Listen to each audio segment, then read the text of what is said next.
Okay, hey, so I'm just preparing the panels right now to get ready to start stitching them together.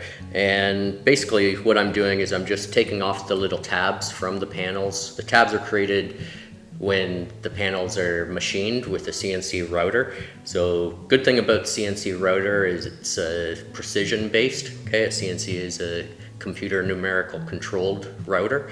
So you get nice, perfectly cut panels. One of the byproducts is that they're cut out of a sheet of plywood, and so we have these little tabs that we'll have to remove. It's super easy to do. I'm using a Stanley plane to do it, and I would say that you could probably remove them carefully with a sharp contractor knife, but the plane is definitely going to be the better way to go, simply because as the tab is removed, the plane ends up being flat on the surface and you just have a much cleaner cut. So we're going to do that first, remove all the tabs, and then we're going to bevel the edges of the panels so that when we fit them together, when we stitch them, they're going to fit a lot nicer. And then after that, we're just going to prepare our copper wire so that it's the proper length so that we can stitch the boat together. So removing the tabs is really easy, like I said. Now, one thing that I do is I plane with the grain of the wood, okay? So when we get to the ends of the panels, I just flip the panel over so that I can continue to plane with the grain. It's plywood, and so this isn't, a do or die situation. It's really important when you're working with solid wood, but still with plywood, I like to do it. What I'm avoiding is just tear out at the end grain.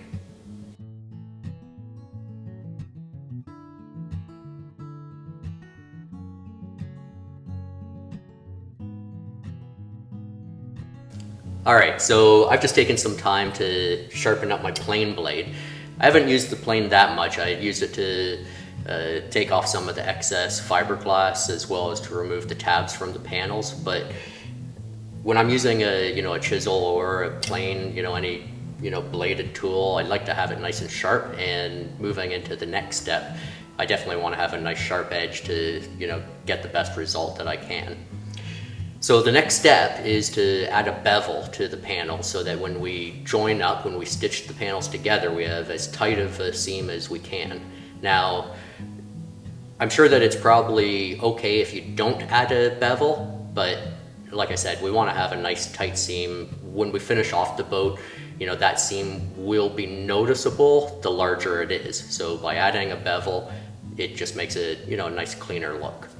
So the bevel, or the angle that we're going to be adding, is different for every boat. Now I'm building the Shearwater 17 hybrid, and the angle is a rolling bevel, so that means it's a different angle from one part of the boat to the next.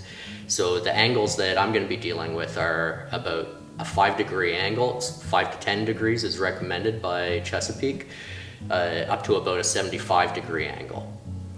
So that said, now that can be kind of tricky, and you might be thinking, holy smokes, how do I do that? Chesapeake themselves say that, even if you aim for a 45-degree angle bevel in the panel, that's going to bring it together nice and, make a clean enough edge for you. What we're going to do next is, using our sharp block plane, we're going to shave the bevels along the edges of the side and the bottom panels. Now, we want to make sure that we bevel the right edges, so spread out your parts so that they're arrayed just like they appear in the builder manual. You want to lay them out so you're looking at the inside faces of all the panels. Okay, so this is the same face that we've added the fiberglass cloth to when we've joined up the panels. It's super important to remember, all of the bevels are on the inside corners of the panels. One thing you can do is add a mark with a pencil on the two edges to be beveled.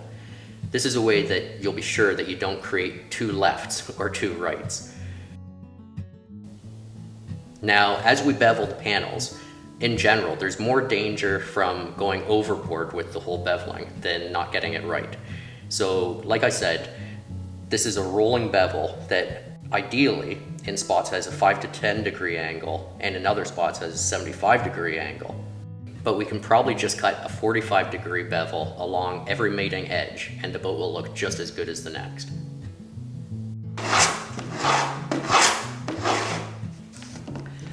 Okay, so I'm just finishing up with the bevel now, and there's two more steps that we could do. The first is that we could add the shear strip. So basically you attach a shear strip to the top of the panels, and then that's what you use to connect the stitch and glue component of the bottom of the hull with the cedar strip component that will be the top of the hull. Now, I'm more familiar with adding an in-wall to a canoe, and that's done when the hull's finished. So I'm gonna leave the shear strip till later on. Now, Chesapeake also says that you can do it now or leave it, so this should be good. So the next step is that we need to cut up this copper wire. Okay, now, if you've purchased a kit from Chesapeake Light Craft, they ship the wire in 12-inch circumference rolls. Now, we want our pieces of copper wire to be 4 inches long to use to stitch up the hull. So simple math tells me that if I cut this into thirds, I'll have my 4-inch pieces. All right, so we're finally ready to start stitching together the hull. I'm gonna do that in the next video.